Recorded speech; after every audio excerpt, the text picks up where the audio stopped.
தமிழ் இண்டஸ்ட்ரியில் ப்ரொடியூசர்ஸ் நல்லா இருந்தால் தான் இந்த இண்டஸ்ட்ரி நல்லா இருக்கும். ப்ரொடியூசர்கிட்ட தான் அனைத்து அதிகாரங்களும் இருக்கணும் அப்படிங்கிறத ஒரு முறையும் நான் வந்து வலியுறுத்திட்டே இருப்பேன். இன்றைக்கி நான் சொல்லும்போது இப்போது ஏற்கனவே வந்து ஒரு மறுசீரமைப்பு விதிக்கு வரும்போது ஒரு சின்ன ஒரு பாயிண்ட் வந்தது.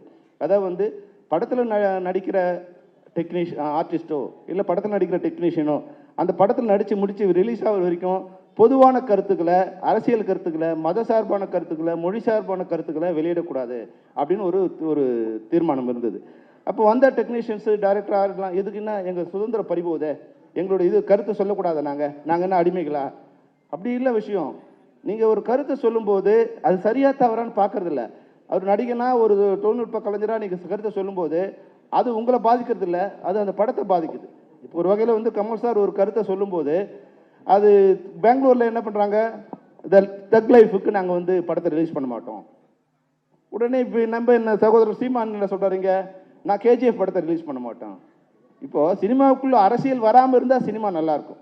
சினிமா அது தன்னைத்தானே காப்பாற்றுக்கும். நீங்கள் உங்கள் வேலையை பாருங்கள். ஒருவேளை நீங்கள் வந்து அங்கே இருக்கிற கன்னட அமைப்புகள் வந்து கமலஹாசன் சாருக்கு நீங்கள் வந்து எதிர்ப்பு தெரிவிக்கிறதா இருந்தால் மக்கள் நீதி மையம் இங்கே வந்து நாங்கள் ஓட்டு போட மாட்டோம்னு சொல்லுங்கள். அதுதான் வந்து சரியாக அவர் அப்போ வந்து சரியாக இருப்பார்.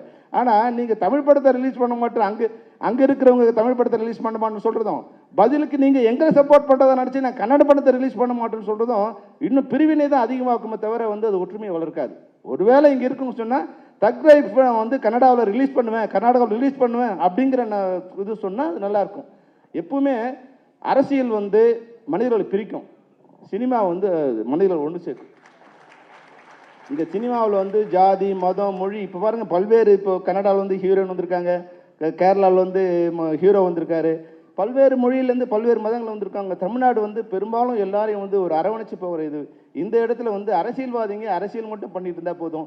தமிழ் சினிமாவில் ஏற்கனவே நிறைய பாலிடிக்ஸ் இருக்குது, நீங்கள் வேறு பொலிட்டீஷியன்ஸ் உள்ளே வந்துட்டிங்கன்னா இந்த சினிமா இன்னும் மோசமான நிலைமைக்கு போய்டும். அதனால் எங்களோட வேண்டுகோள் என்னன்னா, குறிப்பு ஏற்கனவே நாங்கள் வந்து நடிகர்களுக்கோ இல்லை மற்ற தொழில்நுட்ப கலைஞர்களுக்கோ ஒரு வேண்டுகோள் கொடுத்துருக்கோம். தயவு செய்து உங்களோட கருத்துக்களை படம் முடிஞ்ச பிறகு நீங்கள் சும்மா இருக்கும்போது இல்லை அரசியலுக்கு போயிடுங்க. மொத்தமாக எங்கள் சினிமாவில் இருந்துட்டு சொல்லும்போது சினிமாவும் பாதிக்குது.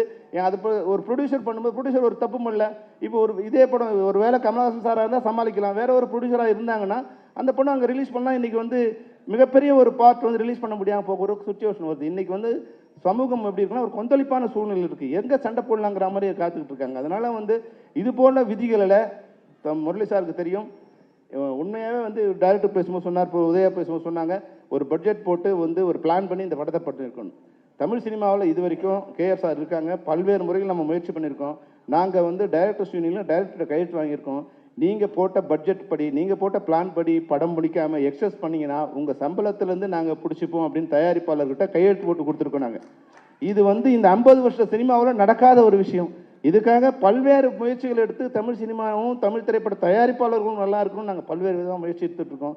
இந்த நேரத்தில் வந்து முரளி சார் இருக்கிறதாலும், முரளி சார் கூட இருக்க அவங்க நண்பர்கள் இருக்கிறதாலும், அழகன் தமிழ்மணியோ, கமலக்கண்ணனோ, செந்தாமரையோ, இல்லை நம்ம பன்னீரோ எல்லோரும் இருக்கீங்க. நீங்கள் வந்து அதாவது ஒரு பிரச்சனையை வரும்போது நம்ம வீட்டில் கூட பிரச்சனை இல்லாமல் எந்த வீடும் இருந்ததில்லை. அந்த பிரச்சனையை வந்து எப்படி சால்வ் பண்ணலாம் நினச்சா அது நல்லாயிருக்கும். ஆனால் பிரச்சனை வரும்போது ஒரு தயாரிப்பாளர் திருப்பதி பிரசாத் கிட்ட சொன்னோம், சார் வந்து இது மாதிரி வந்து நீங்கள் லெட்டர் கொடுக்கணும் சார். என்ன சார் 6 மாதத்துக்கு முன்னாடி நீங்கள் தானே சொன்னீங்க ப்ரொடியூசர் கவுன்சில் லெட்டர் இருந்தால் தான் ஷூட்டிங் வருவோன்னு சொன்னீங்க, இன்றைக்கி ப்ரொடியூசர் கவுன்சில் ஒர்க் பண்ண மாட்டேங்கிறீங்க.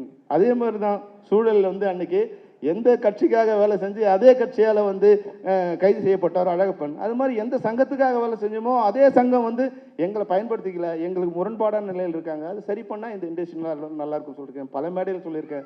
இன்னைக்கு முரளி சார்கிட்ட வேறு மேடையில் வச்சே சொன்னேன். அன்றைக்கி கேஆர் சார் இருக்கும்போது சொன்னேன், சார் இது வந்து ஒரு சின்ன பிரச்சனை இருக்கும், இந்த பிரச்சனைகளுக்கு வந்து ஆப்ரேஷன் தேவையா இல்லை வந்து சொல்யூஷன் கொடுக்கறது வந்து மருந்து தேவையா நீங்கள் முடிவு பண்ணீங்க. அந்த வகையில் முரளி சாருக்கு இந்த மேடையில் வந்து ஒரு ரெக்வஸ்ட்டு. அதனால் நான் என்ன சொல்ல வர விரும்புனா, எந்த வகையான பிரச்சனையாக இருந்தாலும் உங்களோடு பேசி அந்த பிரச்சனையை சுமூகமாக தீர்க்கவே சம்மேளனம் விரும்புகிறது. அதை இந்த மேடையில் சம்மேளனத்தின் சார்பாக தயாரிப்பாளர் சங்க தலைவர், நண்பராக இல்லை தயாரிப்பாளர் சங்க தலைவராக உங்களுக்கு என்னுடைய வேண்டுகோளை வைக்கிறேன். செய்திகளை உடனுக்குடன் தெரிந்து கொள்ள உடனே சப்ஸ்கிரைப் பண்ணுங்க.